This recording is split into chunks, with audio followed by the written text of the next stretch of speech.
Hi everyone, welcome back to my channel. Marketing management की series के part 19 में आज हम डिस्कस करेंगे कंज्यूमर बिहेवियर को इम्पैक्ट, इन्फ्लुएंस या फिर अफेक्ट करने वाले वेरियस फैक्टर्स और डिटर्मिनेंट्स के बारे में।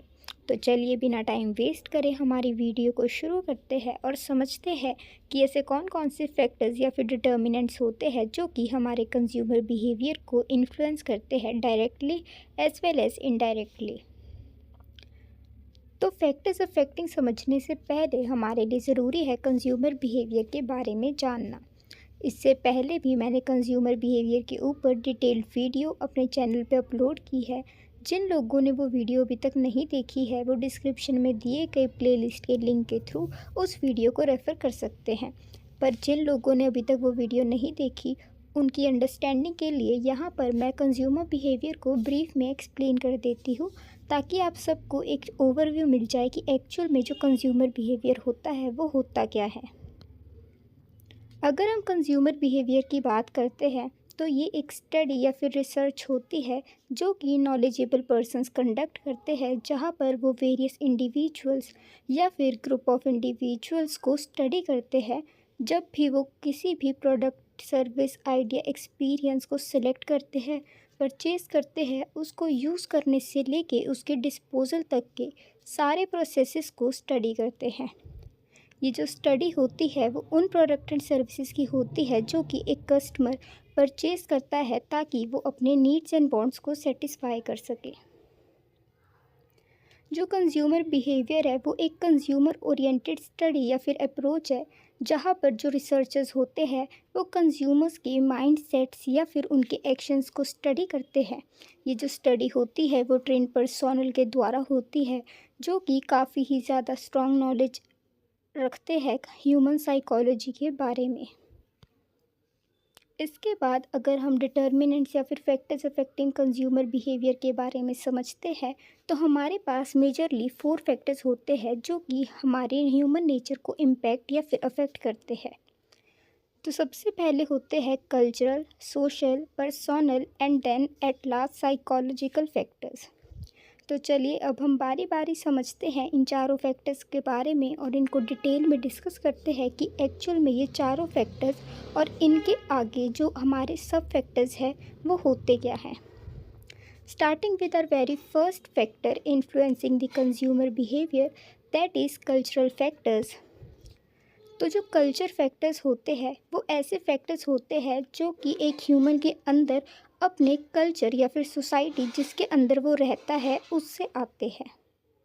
जो हमारा कल्चर होता है वो हमारी पूरी सोसाइटी की पर्सनैलिटी को दर्शाता है, यानी कि किसी भी कंज्यूमर या फिर इंडिविजुअल के बिहेव करने के तरीके से हम समझ सकते हैं कि वो किस सोसाइटी या फिर किस कल्चर में उसकी जो है वो अपब्रिंगिंग हुई है। फॉर एग्ज़ाम्पल, अगर कोई पर्सन काफ़ी ही ज़्यादा गुस्से वाला है तो उसको देख के हमारी सबसे पहले जो माइंड में विचार आते हैं वो ये होता है कि ज़रूर ये जो पर्सन है वो काफ़ी ही ज़्यादा ऐसे लोगों के बीच में रहा है जो कि काफ़ी ही शॉर्ट टेम्पर्ड होते हैं। बट वही अगर कोई पर्सन है वो काफ़ी ही शांत दिमाग का है तो हमें लगता है कि जो इसकी अपब्रिंगिंग है वो एक अच्छे और ऐसे कल्चर में हुई है जहाँ पर इसके आसपास के मौजूद लोग काफ़ी ही ज़्यादा सुलझे हुए और शांत हो गए, तभी ये पर्सन भी उनसे इन्फ्लुएंस होकर शांत है। तो जो कंज्यूमर बिहेवियर होता है वो कल्चरल फैक्टर से काफ़ी ही ज़्यादा इन्फ्लुएंस्ड होता है। अब जो हमारा कल्चर फैक्टर होता है वो आगे फर्दर 3 फैक्टर्स में डिवाइड होता है। तो सबसे पहले जो हमारा डिटर्मिनेंट या फैक्टर होता है वो होता है कल्चर, यानी कि हर एक चाइल्ड ग्रो करता है अपनी फैमिली में, फ्रेंड्स के बीच में और काफ़ी ही ज़्यादा set of values, perceptions, custom, tradition अपनी फैमिली, फ्रेंड्स, नेबर्स के सीखता है। यानी कि अगर कोई पर्सन है वो नॉर्थ में रहता है और उसके जो भी उठना बैठना है वो नॉर्दर्न पीपल के साथ है, तो ऑब्वियस सी बात है कि वो साउथ, ईस्ट, वेस्ट से ज़्यादा नॉर्थ के जो भी ट्रेडिशन, कल्चर, फेस्टिवल्स हो गए उसे उसकी नॉलेज ज़्यादा होगी और उसको वहीं का खाना ज़्यादा अच्छा लगेगा। बट अगर कोई पर्सन साउथ में पैदा हुआ है और वहीं पर पला बड़ा है तो उसको नॉर्दर्न फूड से ज़्यादा डोसा, इडली, सांभर ज़्यादा अच्छे लगेंगे। तो इसलिए जो हमारा कल्चर होता है वो किसी भी कंज्यूमर बिहेवियर को काफ़ी इन्फ्लुएंस करता है। और किसी भी मार्केटर या फिर रिसर्चर के लिए ज़रूरी होता है कि जिस भी मार्केट में वो अपने प्रोडक्ट एंड सर्विसेज लॉन्च करने वाले हैं वो उस मार्केट के बारे में सबसे पहले उसके कल्चर को स्टडी करे और देखे कि जो उनका कल्चर है क्या वो उनके प्रोडक्ट एंड सर्विसेज के अकॉर्डिंग सूट करता भी है या नहीं। इसके बाद जो हमारा सेकंड फैक्टर होता है वो होता है सब कल्चर के बारे में। यानी कि जो हमारा कल्चर है वो फर्दर काफ़ी सारी कैटेगरीज में डिवाइड होता है। फॉर एग्ज़ाम्पल जो नॉर्थ ईस्ट साउथ वेस्ट है उसके अंदर भी हमारे पास डिफरेंट डिफरेंट स्टेट्स आती है, डिफरेंट रिलीजन्स आते हैं, डिफरेंट एज ग्रुप के पीपल आते हैं, डिफरेंट डिफरेंट लोकेशंस आती है। फॉर एग्ज़ाम्पल अगर हम नॉर्थ की बात करें तो वहाँ पर हमारे पास रूरल एरिया भी है और अर्बन एरिया भी है। जो अर्बन एरिया के लोग हैं वो ज़्यादा हाई फाई शो ऑफ करने वाली चीज़ें ख़रीदना प्रेफर करेंगे। बट जो रूरल एरिया के लोग हैं वो हमेशा देसी चीज़ों की तलाश में रहते हैं जो सस्ती, अच्छी और टिकाऊ हो। इसके अलावा जो हमारे रिलीजन है वो भी हमारी कंज्यूमर बिहेवियर को काफ़ी ज़्यादा इन्फ्लुएंस करते हैं। For example Hindu, Muslim, Christian, इन सभी के अपने अपने थॉट्स होंगे, अपने अपने लाइक्स एंड डिसलाइक्स होएंगे। इन सभी की अपनी अपनी अलग अलग नीड्स एंड वांट्स होगी। कोई पर्सन चर्च को ज़्यादा प्रेफर करेगा, कोई मंदिर को तो कोई मस्जिद को। इसके बाद थर्ड फैक्टर होता है सोशल क्लास के बारे में। ये एक ऐसी रैंकिंग होती है जहाँ पर आपकी जो रैंक होती है वो सोसाइटी में आपके पावर, आपकी प्रेस्टीज, आपकी मनी, आपके एसेट्स को देखकर होती है। यानी कि जो एक पर्सन है उसकी किसी भी सोसाइटी में क्या रेपुटेशन या फिर क्या गुडविल होगी वो उसकी पावर एंड प्रेस्टीज पर डिसाइड करती है। इससे कंज्यूमर के पर्सन्स के ऑक्यूपेशन, उनकी इनकम और इनके एजुकेशन के ऊपर जो कस्टमर होते हैं उनके बिहेवियर इन्फ्लुएंस होते हैं। इसके बाद हमारे नेक्स्ट फैक्टर्स होते हैं सोशल फैक्टर्स। ये वाले फैक्टर्स हमारे ऐसे फैक्टर्स होते हैं जो कि हमारे कंज्यूमर बिहेवियर को directly as well as indirectly influence करते हैं। जो सोशल फैक्टर्स होते हैं वो एक्सटर्नल इन्फ्लुएंस करते हैं हमारी सोसाइटी और रिलेशनशिप्स को कि जो भी इंडिविजुअल है वो कैसे थिंक, बिहेव और परचेज डिसीजन करता है उनको बाहरी रूप से अफेक्ट करते हैं। जो कंज्यूमर बिहेवियर होता है वो सोशल फैक्टर से काफ़ी ज़्यादा इन्फ्लुएंस होता है। For example family, friends, other groups to which a person belongs and his status etcetera. अगर हम सोशल फैक्टर्स की बात करें तो सोशल फैक्टर्स भी हमारे थ्री टाइप्स में या फिर थ्री फैक्टर्स में डिवाइड है। सबसे पहले आते हैं reference groups, family, role and status. अगर हम रेफरेंस ग्रुप्स की बात करें तो जो रेफरेंस ग्रुप्स होते हैं वो ऐसे ग्रुप्स होते हैं जो किसी भी इंडिविजुअल के बाइंग बिहेवियर, एटीट्यूड को डायरेक्ट या फिर इनडायरेक्टली इन्फ्लुएंस करते हैं। हर कोई इंडिविजुअल किसी न किसी ग्रुप में एसोसिएट होता है, फिर चाहे वो फैमिली का ग्रुप हो, फ्रेंड्स का ग्रुप हो, नेबर्स का ग्रुप हो, कलीग्स हो ऑफिस में, या फिर कोई भी सोशल ऑर्गेनाइजेशन जैसे कि एनजीओ वगैरह। ये किसी भी इंडिविजुअल की परचेज बिहेवियर को डायरेक्टली इन्फ्लुएंस करते हैं काफ़ी हद तक। जो ग्रुप्स होते हैं जो कि किसी भी इंडिविजुअल पर डायरेक्टली इन्फ्लुएंस रखते हैं उनको हम मेंबरशिप ग्रुप्स कहते हैं।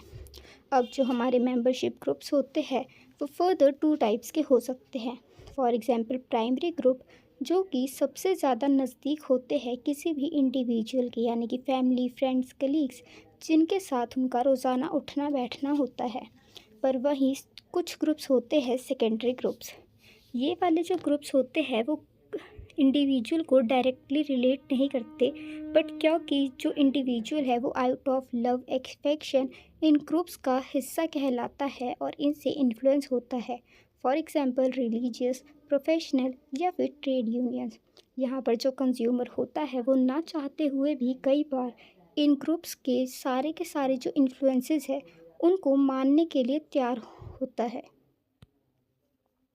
अगर हम हमारे रेफरेंस ग्रुप्स की बात करें तो हमारे जो रेफरेंस ग्रुप्स है वो काफ़ी टाइप्स के हो सकते हैं। For example normative reference groups, ये ऐसे ग्रुप्स होते हैं जो कि हमारे वैल्यूज़ और बिहेवियर को डायरेक्टली इन्फ्लुएंस करते हैं। इसके बाद आते हैं कंपैरेटिव रेफरेंस ग्रुप्स। यहाँ पर जो इंडिविजुअल होता है वो किसी भी ग्रुप में डायरेक्टली लिंक नहीं होता, बल्कि उसको कंपेयर किया जाता है उसके खुद के स्टेटस को किसी और सेट बेंचमार्क या फिर स्टैंडर्ड के ऊपर। यानी कि यहाँ पर जो इंडिविजुअल है, क्योंकि उसको कंपेयर किया जाता है बाकी इंडिविजुअल्स के साथ, तो इसलिए वो कंपैरिजन में अपने जो भी बिहेवियर है उसको इन्फ्लुएंस करता है। इसके बाद बारी आती है इनडायरेक्ट रेफरेंस ग्रुप्स की। ये ऐसे ग्रुप्स होते हैं जिससे जो इंडिविजुअल होता है वो डायरेक्टली लिंक नहीं होता, पर वो इन ग्रुप्स से काफ़ी ज़्यादा इन्फ्लुएंस होता है और इनकी तरह बनना चाहता है। For example movie star, celebrities, sports personalities, cricketers etcetera. इसके बाद हमारे आते हैं इंफॉर्मेशनल ग्रुप्स के बारे में। यहाँ पर जो कंज्यूमर होता है वो इन ग्रुप्स से ज़्यादा इंफॉर्मेशन सीख करने की ट्राई करता है, क्योंकि ये काफ़ी ही ज़्यादा क्रेडिबल सोर्स ऑफ इंफॉर्मेशन होते हैं और ये काफ़ी ही ज़्यादा एक्सपर्टीज़ होते हैं। और जो कंज्यूमर होता है वो इन इंफॉर्मेशन ग्रुप से मिली हुई इंफॉर्मेशन के बेसिस पर अपने कंज्यूमर बिहेवियर को डिसाइड या इन्फ्लुएंस करता है। इसके बाद आते हैं हमारे last type of reference groups, जो है एस्पिरेशनल ग्रुप के बारे में। ये एक ऐसा ग्रुप है जहाँ पर जो इंडिविजुअल है वो अपने आप को चाहता है कि वो इन ग्रुप का पार्ट हो। इसके बाद सोशल फैक्टर का सेकंड फैक्टर होता है फैमिली का। कोई भी इंडिविजुअल सबसे ज़्यादा अपनी लाइफ टाइम या फिर अपनी पूरी ज़िंदगी में अगर किसी के साथ टाइम स्पेंड करता है तो वो होती है उसकी फैमिली। फैमिली सोशल फैक्टर का एक काफ़ी ही इम्पॉर्टेंट फैक्टर है, जो कि किसी भी कंज्यूमर के बाइंग बिहेवियर को डायरेक्टली इन्फ्लुएंस करती है, क्योंकि जो इंडिविजुअल है वो मैक्सिमम टाइम अपनी लाइफ का अपनी फैमिली के साथ ही स्पेंड करता है। यहाँ पर जो पर्सन है वो बचपन से ही अपने फैमिली के परचेजिंग पैटर्न या फिर ट्रेडिशनल को समझता है। For example, selection of diverse products and services such as washing powder, tea, coffee, banking services, etc. seems to be greatly influenced by family norms. यानी अगर हम यहाँ पर किसी एग्जाम्पल की बात करें तो अगर कोई इंडिविजुअल है वो किसी ऐसी फैमिली में बॉर्न हुआ है जहाँ पर हमेशा से पैसों की तंगी रही है और उनको काफ़ी हार्ड वर्क करना पड़ता है मनी अर्न करने के लिए, तो उसके लिए मनी काफ़ी ही इम्पॉर्टेंट फैक्टर बनती है अपने परचेजिंग डिसीज़न के लिए। यानी कि जब भी वो कोई प्रोडक्ट एंड सर्विसेज बाय करने के बारे में सोचता है तो वो उसके फीचर्स से ज़्यादा उसके प्राइस पे ज़्यादा फोकस रखता है। पर वहीं पर अगर कोई इंडिविजुअल काफ़ी ही ज़्यादा रिच फैमिली में पैदा हुआ है, जहाँ पर कभी भी उन्हें पैसा देखने की ज़रूरत नहीं पड़ी कुछ भी सामान खरीदते वक्त, तो वो हमेशा ही फीचर्स पर ध्यान देता है और प्राइस उसके लिए इतना मैटर नहीं करता अपने परचेजिंग डिसीजन को डिसाइड करने में। इसके बाद हमारा थर्ड फैक्टर होता है रोल एंड स्टेटस के बारे में। जो इंडिविजुअल होता है वो अपने लाइफ टाइम में काफ़ी ही ज़्यादा ग्रुप्स का हिस्सा या फिर पार्टिसिपेंट बनता है। For example family, club, organisation, office etcetera. ये जो ग्रुप्स होते हैं वो काफ़ी ही ज़्यादा इम्पॉर्टेंट रोल प्ले करते हैं किसी भी इंडिविजुअल की लाइफ में, क्योंकि ये काफ़ी ही ज़्यादा इंफॉर्मेशन प्रोवाइड करते हैं इंडिविजुअल को। जो ग्रुप्स है वो डिफ़ाइन करते हैं किसी भी इंडिविजुअल के बिहेवियर के वैल्यू एंड नॉर्म्स को, जो कि लोग अक्सर फॉलो करते हैं। जो पर्सन की पोजीशन होती है हर एक ग्रुप में वो उसके रोल एंड स्टेटस के अकॉर्डिंग डिसाइड होती है। यानी कि A role consists of the activities a person is expected to perform and each role carries a status। यानी कि हर एक पर्सन से हमारी कुछ ना कुछ एक्सपेक्टेशन होती है कि वो ये काम परफॉर्म करेगा, और वही एक्सपेक्टेशन जब हम उसको देते हैं उस रोल को करने के लिए तो वो उसका स्टेटस डिसाइड करती है। तो रोल और स्टेटस के बेसिस पर हम इंडिविजुअल को सोसाइटी में रेपुटेशन या फिर उसकी गुडविल क्रिएट करती है, जिससे जो इंडिविजुअल है वो काफ़ी ज़्यादा इन्फ्लुएंस होता है और उसकी कंज्यूमर बिहेवियर डायरेक्टली इन्फ्लुएंस होती है। इसके बाद हमारे थर्ड फैक्टर्स होते हैं जो कि हमारे कंज्यूमर बिहेवियर को इन्फ्लुएंस करते हैं, वो होते हैं पर्सनल फैक्टर्स के। पर्सनल फैक्टर्स कुछ ऐसे इंडिविजुअल फीचर्स या फिर करेक्टरिस्टिक होते हैं जो कि इंडिविजुअल के अंदर मौजूद होते हैं, और ये डिसाइड या फिर इन्फ्लुएंस करते हैं कि एक पर्सन कैसे जो प्रोडक्ट है उनको यूज़ या परचेज करेगा। ये factors person to person vary करते हैं, और आपका थोड़ा सा भी इसके अंदर मॉडरेशन आपके बाइंग डिसीजन को इम्पेक्ट कर सकता है। अगर हम पर्सनल फैक्टर्स की बात करें तो इनके अंदर आते हैं age and life cycle stage, economic circumstances and personality. जो age and life cycle stage होती है वो कहती है कि पर्सन बचपन से लेकर बुढ़ापे तक मल्टीपल लाइफ स्टेजेस से होकर गुजरता है। इसी बीच उसकी काफ़ी सारी एजेस भी होती है जो कि हमेशा ही छोटे से लेकर बड़े तक चलती है।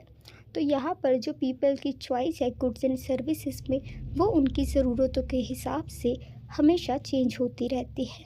फॉर एग्ज़ाम्पल, जो एक बच्चा है वो हमेशा चॉकलेट टॉफ़ी को ज़्यादा प्रेफर करेगा, बट वहीं पर अगर कोई टीनेजर है तो उसको ब्रांडेड क्लोथ्स के, शूज़ के, फूड का या फिर घूमने फिरने का शौक़ होगा। इसके बाद आती है इकोनॉमिक सर्कमस्टेंसेस। ये ऐसे सर्कमस्टेंसेस होते हैं जो डिपिक्ट करते हैं किसी भी इंडिविजुअल की इनकम, सेविंग, उसके लिक्विड एसेट के बारे में। यानी कि ये बताता है कि जो इंडिविजुअल है वो इकोनॉमिकली कितना स्ट्रॉन्ग है और फाइनेंशियली कितना स्टेबल है। यानी कि अगर कोई पर्सन है वो काफ़ी अच्छा अर्न करता है तो उसकी ऑब्वियस सी बात है परचेजिंग पावर काफ़ी अच्छी है, तो उसका जो भी बाइंग डिसीजन होगा वो पैसों से रिलेटेड नहीं बल्कि फीचर्स, क्वांटिटी, क्वालिटी पे ज़्यादा फोकस रखेगा। बट वही अगर कोई पर्सन ऐसा है जिसकी जो इनकम है वो रेगुलर नहीं है, उसकी सेविंग्स है ही नहीं या फिर वो विड्रॉ करता रहता है और उसके पास ज़्यादा लिक्विड एसेट नहीं है, तो उसके लिए जो बाइंग बिहेवियर है वो ज़्यादा ही चीप कपड़ों की तरफ होगा, एक्सेट्रा। इसके बाद आती है पर्सनैलिटी। पर्सनैलिटी एक पर्सन के ऐसे डिस्टिंक्ट फीचर्स, ट्रेड्स या फिर करेक्टरिस्टिक्स होते हैं जो कि कंसिस्टेंटली उसके बाइंग बिहेवियर को या फिर उसकी ब्रांड प्रेफरेंस को इन्फ्लुएंस करते हैं।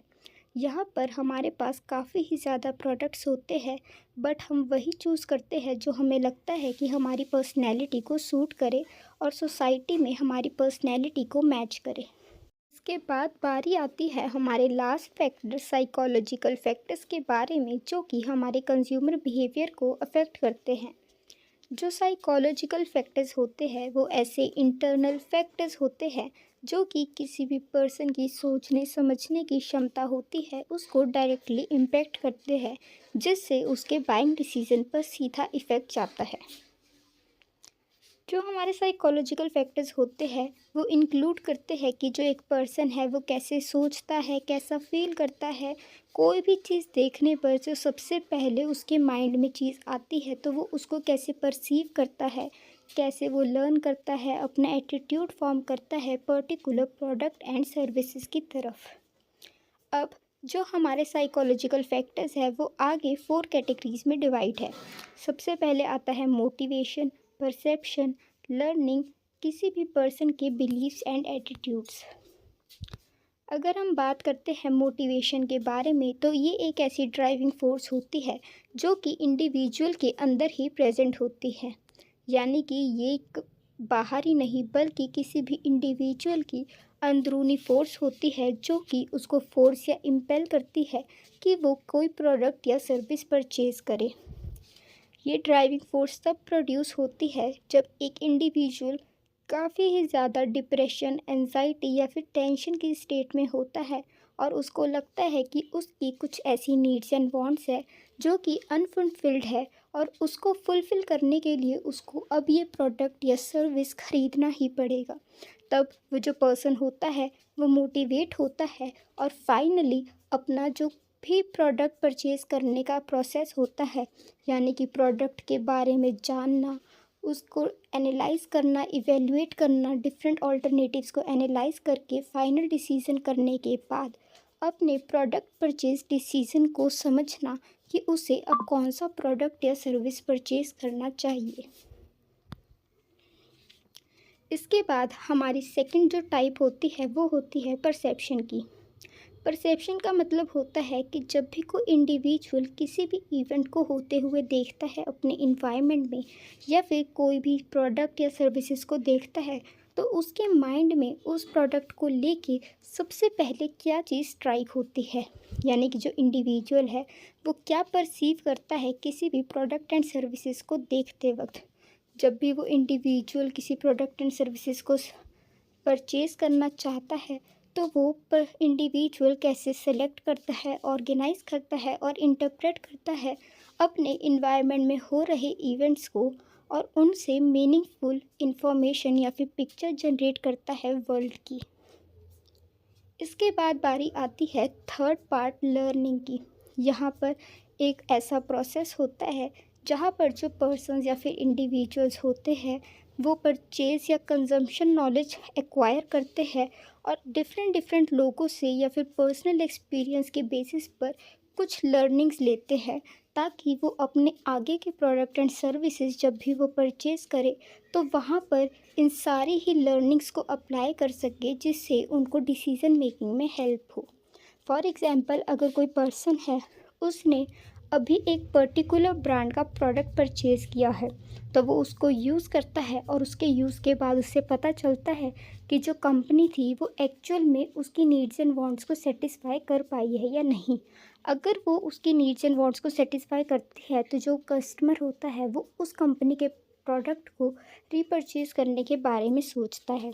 बट अगर जो कंपनी होती है वो उसकी एक्सपेक्टेशंस के अकॉर्डिंग नहीं लगती और उसको डिससेटिस्फाई फील कराती है, तो जो कस्टमर होता है वो नेक्स्ट टाइम परचेज़ करते समय अपनी इन लर्निंग्स को और डिससेटिस्फेक्शन को ध्यान में रखता है, और फिर ही डिसाइड करता है कि उसे इस कंपनी के प्रोडक्ट्स छोड़ के किस कंपनी के प्रोडक्ट्स लेने चाहिए। इसके बाद हमारे लास्ट जो पार्ट होता है साइकोलॉजिकल फैक्टर्स का, वो होता है बिलीव्स एंड एटीट्यूड्स का। जो बिलीफ होते हैं वो किसी भी कंपनी के थॉट होते हैं जो एक पर्सन होल्ड करता है किसी भी चीज़ के बारे में। जो बिलीफ होते हैं वो जो पर्सन के अंदर इनबिल्ट होते हैं, और उसको अपने सबसे करीबी लोग यानी कि फैमिली फ्रेंड्स के थ्रू मिलते हैं। जब वो किसी कल्चर में पैदा होता है, तो उसको घर की चीज़ों को देख के, अपने पेरेंट्स को, फ्रेंड्स को देख के उसका कुछ प्रोडक्ट्स एंड सर्विसेज के बारे में एक पर्टिकुलर बिलीफ सेट होता है। जो बिलीफ होते हैं वो किसी भी पर्सन के लिए, मार्केटर या फिर रिसर्चर के लिए काफ़ी ही ज़्यादा टफ या फिर मुश्किल होते हैं किसी भी कंज्यूमर के चेंज करना, क्योंकि ये जो बिलीव्स है वो एक पर्सन खुद से सीखता है अपने आसपास की हो रही चीज़ों को देखकर। इसके अलावा जो एटीट्यूड होते हैं वो पर्सन के फेवरेबल या फिर अनफेवरेबल इवैल्यूएशंस को बताते हैं। यानी कि जो पर्सन है वो किसी भी पर्टिकुलर प्रोडक्ट या सर्विसेज के बारे में क्या फ़ील करता है, क्या इमोशंस रखता है, और जो इवैल्यूएशन करता है अपने माइंड में उस प्रोडक्ट को लेके, क्या वो फेवरेबल है या फिर अनफेवरेबल है। तो इन्हीं सारे फैक्टर्स के थ्रू जो कस्टमर होता है वो अपने बाइंग डिसीजन को लेता है, और ये सारे ही फैक्टर्स किसी भी मार्केटर के लिए स्टडी करना काफ़ी इम्पॉर्टेंट होते हैं, क्योंकि थोड़ा सा भी वेरिएशन इन फैक्टर्स में या फिर कोई भी जो मार्केटर को काफ़ी ही ज़्यादा लॉस दे सकती है। तो इसलिए काफ़ी सारे फैक्टर्स हमने डिस्कस किए हैं जो कि हमारे इंडिविजुअल के कंज्यूमर बिहेवियर को डायरेक्टली और इनडायरेक्टली इन्फ्लुएंस करते हैं। तो यहीं पर इसी के साथ आज की हमारी ये वीडियो ख़त्म होती है। आई होप आप सभी को वीडियो इंटरेस्टिंग और हेल्पफुल लगी हो। अगर आपको ये वीडियो यूज़फुल लगी हो, then do like, share, subscribe and comment. Thanks for watching.